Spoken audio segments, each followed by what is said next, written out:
Amada Imortal, Volume 1, de Kate Tiernan. Leitura por Devaneios Sussurrantes Audiolivros.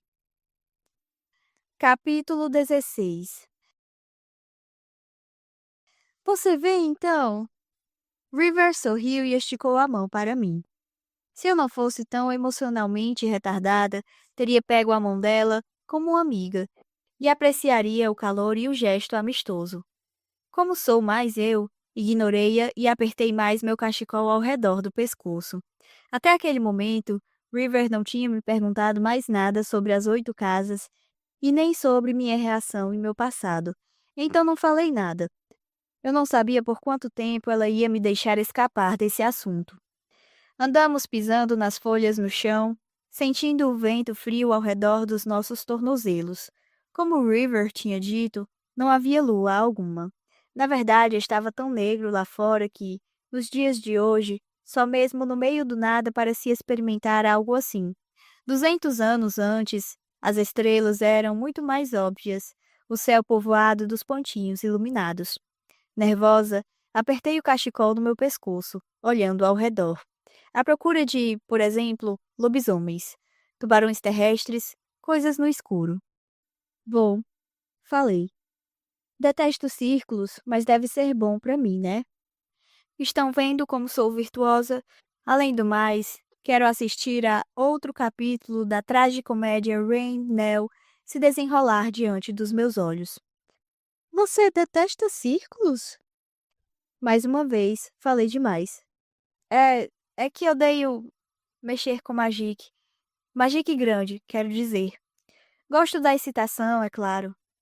Eu podia ouvir os outros à frente, guiando o caminho até a clareira, mas mal conseguia distinguir a silhueta deles.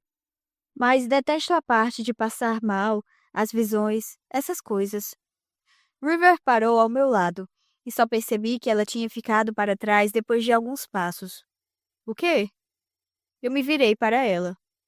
O quê? O que você disse? O que eu disse? Quando?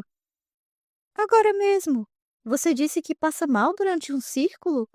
Você tem visões? Tenho, claro. Dei de ombros. Às vezes, normalmente. Acho que faço tudo errado. Não, Nastásia. O tom de voz de River era solene. Mesmo quando se é teravá, não se deve passar mal durante um círculo ou quando se está fazendo feitiços. E a maioria das pessoas não costuma ter visões, a não ser que esse seja o objetivo delas. Eu não sabia o que dizer. Nunca tinha falado sobre isso com meus amigos. Acho que simplesmente concluí que a magia atingia a cada um de nós de um jeito diferente, que algumas pessoas passavam mal depois e outras não. Pensando bem, eu não conseguia me lembrar de alguma outra pessoa ter mencionado passar mal durante um círculo. Mas, no meu grupo, achávamos que imortais que faziam círculos eram meio como Martha Stewart, sabe? Círculos estranhos e sinceros. Para quê? Passa mal como? River parecia muito interessada. Os outros tinham ido em frente sem nós, e eu estava feliz por não ter que encontrá-los sozinha. Eu ficaria vagando pelas florestas de Massachusetts por meses. Um pesadelo.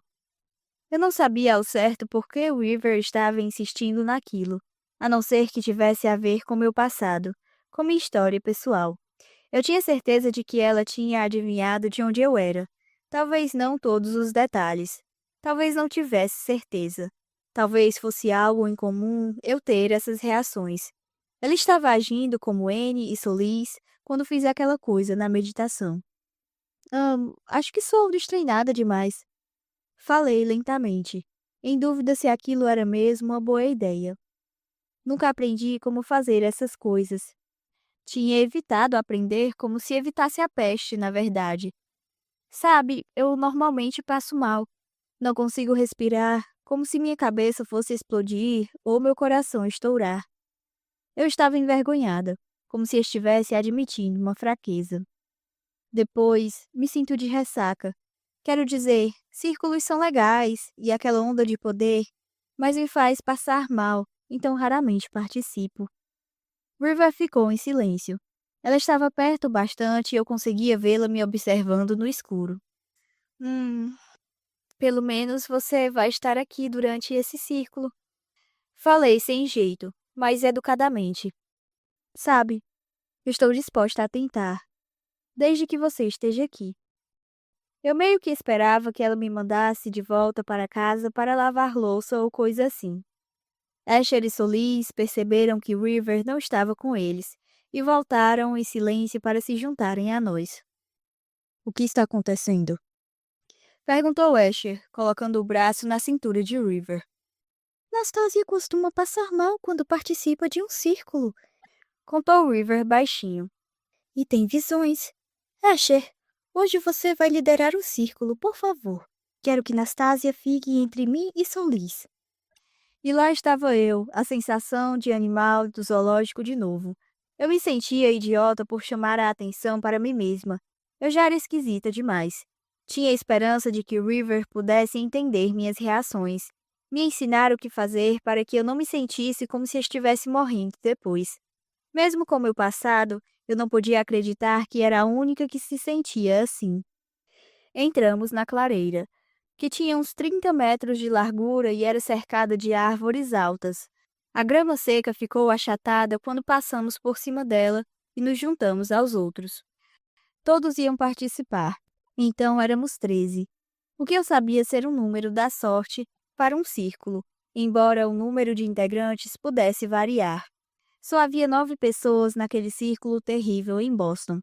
Solis se ajoelhou no meio de nós e fez uma pequena pilha de madeira seca. Ele murmurou algumas palavras, fez um gesto e pronto.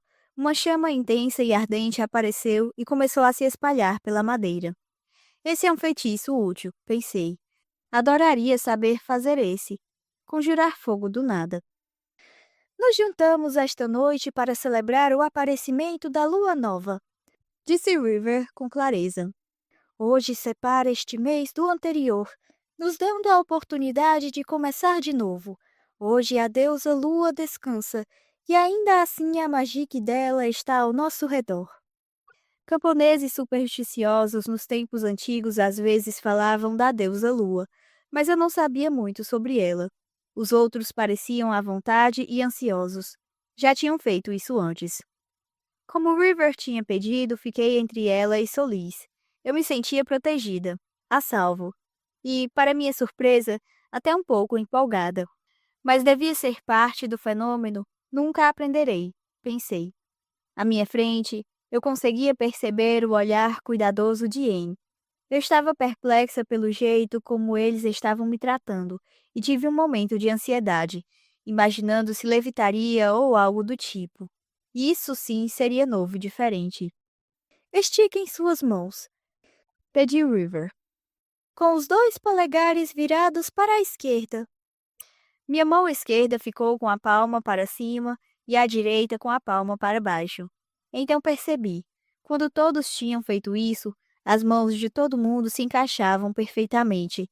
Esquerda na direita, direita na esquerda. Legal. Você já participou de um círculo antes, é claro, disse River para mim. Mas eles são diferentes dependendo do grupo. Siga o que fizermos e você vai ficar bem. O círculo se moveu para a direita ao redor do fogo.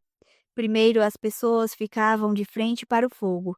Depois, no passo seguinte, se viravam para que o lado esquerdo ficasse em direção à chama. Depois novamente com o rosto virado para o fogo. Depois todos nos viramos de forma que nossa direita ficasse virada para o fogo. Era esquerda, de frente, direita, de frente, esquerda, de frente e assim por diante. Alguns pensamentos me ocorreram e permiti que viessem, embora eu devesse estar ocupada limpando a mente e me concentrando no fogo. Me preparei para sentir a magia e tomar conta de mim. Aleluia! Um pensamento em que ninguém ficou mais feliz do que eu quando as danças da corte finalmente deixaram de ser moda. Sou a maior desajeitada do mundo, sem senso algum de ritmo, habilidade zero para perceber a marcação de tempo e sem qualquer compreensão sobre onde termina meu espaço e começa o do outro. E, meu Deus, o número de danças humilhantes que tive que suportar, errando cada um daqueles milhares de passos precisos. Eu era a bela que dança como o urso, em vários países diferentes. Mas imprensada entre River e Solis, levada pelo círculo, eu não estava me sentindo tão mal. O fogo iluminava o rosto de cada pessoa, fazendo com que todos parecêssemos figuras de Dia das Bruxas.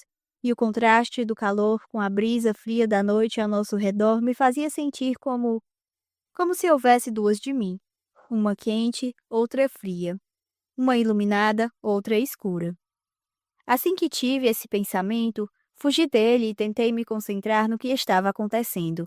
As pessoas estavam cantando agora, mas eu nunca tinha ouvido aquela música. Não era como a cantoria de Kim em Boston, que eu conseguira acompanhar. Essa tinha uma estrutura diferente. Enquanto eu escutava, percebi que cada pessoa parecia estar cantando uma coisa diferente. Todas as vozes e melodias se uniam, mas nenhuma era igual. Algumas pareciam palavras. Pensei ter ouvido várias línguas diferentes, mas outras eram apenas sons, sílabas prolongadas, como se estivessem sendo cantadas na língua das baleias de Bart. Mas era bonito e, mais importante, comecei a sentir o poder do canto. Ninguém estava prestando atenção em mim. Cada pessoa parecia perdida em seu próprio devaneio, foco, som e movimento. Comecei a cantarolar junto, bem baixinho. Cantarolar me fazia sentir bem, então aumentei a intensidade. Nos poucos círculos dos quais participei, até mesmo no de Kim, as músicas que atraíam poder eram, bem, digamos, exigentes, rudes, marciais, algumas vezes sedutoras. Isso parecia um presente, sem querer parecer melosa. Parecia uma oferenda para o céu, para as florestas, para a lua nova, para cada um de nós. Agora eu conseguia acompanhar. Podia sentir o cântico crescendo dentro de mim. Passei de cantarolar baixinho a abrir minha boca e participar do canto das baleias Jubarte, emitindo sons que se misturavam aos dos outros e não se destacavam. Várias das vozes eram muito atraentes, então aliei meu tom com elas, acompanhando sem atrapalhar ninguém. E sim, pronto, alguns minutos depois senti a onda, o fluxo de poder me preenchendo, me atravessando como uísque quente, a explosão de felicidade, a gigantesca sensação de poder, alegria e excitação. Eu estava feliz em dar tudo o que eu tinha para o que estávamos fazendo, feliz de ser um fio condutor. Eu ficaria feliz independentemente de qual fosse nosso propósito. Fosse fazer o milho crescer mais rápido, evitar que nevasse ou derrubar uma nação. Qualquer coisa estava bom. Tudo era possível. E eu nunca tinha me sentido tão incrivelmente feliz. Quando o inspirei novamente, eu estava dentro de uma pequena cabana. As paredes eram tábuas enegrecidas pela fumaça. As vigas do telhado eram entalhadas e pintadas. Do lado de fora, ouvi gritos, o som dos cascos de cavalos, homens gritando. Oh Deus, oh Deus! Pensei loucamente. Meu coração batia com força no peito. Eu não conseguia respirar. Eu tinha feito tudo o que podia. Não havia como se preparar para uma coisa daquelas. Com a mão trêmula, apaguei a única vela. Quem sabe assim a cabana parecesse vazia. E engatinhei para trás da cama de palha. A porta foi derrubada. Os gritos de dor e pânico ficaram mais altos. Eu podia ouvir os cavalos andando sobre a lama gelada lá fora. Vozes agressivas. Um homem entrou. Ficou parado dentro da cabana. Olhou ao redor. O cabelo longo e dourado estava preso em tranças e manchado de sangue. E havia sangue seco no peito de sua malha de metal. Ele foi em direção ao caldeirão, na lareira, mas estava vazio. E então ele jogou do outro lado do aposento com um rugido. O caldeirão que eu mal conseguia erguer. Nossas canecas estavam vazias, e só havia uma casca de pão velho. Furioso, o saqueador chutou uma pequena mesa e quebrou uma cadeira contra a chaminé, destruindo-a. Tínhamos ouvido falar deles, é claro, os invasores do norte. Todo o vilarejo tinha histórias apavorantes, mas ninguém pensou que eles cruzariam os estepes no inverno. Seria uma marcha mortal. Estávamos errados. O homem se virou para sair, mas algo o deteve. Um som baixinho. Ele se virou, os olhos revirando o aposento escuro. O caos do lado de fora pareceu diminuir quando prendi minha respiração. Ele me encontrou no segundo seguinte e me ergueu por um braço. Ele podia me matar arrancando minha cabeça e jogando-a longe, mas podia também criar várias situações que me fariam implorar para morrer, rezar pela morte, sabendo que minhas orações cairiam nas orelhas surdas de Deus. Ele rugiu de novo, como um animal, e me jogou na cama. Tinha 2 vezes o meu tamanho. Estava coberto com o fedor da guerra, sangue, suor, o medo de outros homens. E cobri meu rosto com as mãos quando ele ergueu minha saia e em seguida a anágua em farrapos. Só me permita superar isso. Me permita superar isso. Eu repetia sem parar comigo mesma. Ele botou a mão na parte da frente da calça, e então um pequeno ruído chamou sua atenção. Mantendo-me presa com apenas uma das mãos, ele vasculhou o aposento de novo. Então ambos ouvimos um choro de bebê. Segurei o braço dele quando ele começou a ir em direção ao barulho, tentando me lembrar de qualquer palavra bárbara que eu já tivesse ouvido. Pulando atrás dele, segurei-o pelo braço mais uma vez, e ele me sacudiu como se fosse uma folha de outono. Com a bota suja de lama e sangue, ele chutou a velha banheira que eu tinha encostado no canto e encontrou meu filho. Ele olhou de mim para o meu filho de apenas 3 meses e apertou os olhos. Desmoronei. Fiquei de joelhos aos pés dele, pronta para prometer qualquer coisa, oferecer qualquer coisa. E então um novo som de algo quebrando na porta fez com que nós dois virássemos a cabeça. Outro bárbaro, quase impossível de se reconhecer como humano, gritou alguma coisa para meu agressor, depois gritou de novo, com mais urgência, quando o primeiro homem hesitou. Depois de infindáveis momentos que pareceram congelados no tempo, meu agressor sibilou maldições, me jogou no chão e saiu, quebrando nossa jarra de argila de cerveja no caminho. Engateei até meu filho e o peguei, encolhida na escuridão profunda, enquanto o exército invasor marchava, seguindo em frente. Fechei meus olhos e cantei cantigas de Inar, bem baixinho, e então... Nastásia? Nastásia? Pisquei. Estava escuro e eu estava no chão da minha... Não, eu estava sobre a terra, no chão úmido e cheio de folhas, olhando para River, Solis, Anne e para alguns outros que estavam inclinados sobre mim com preocupação.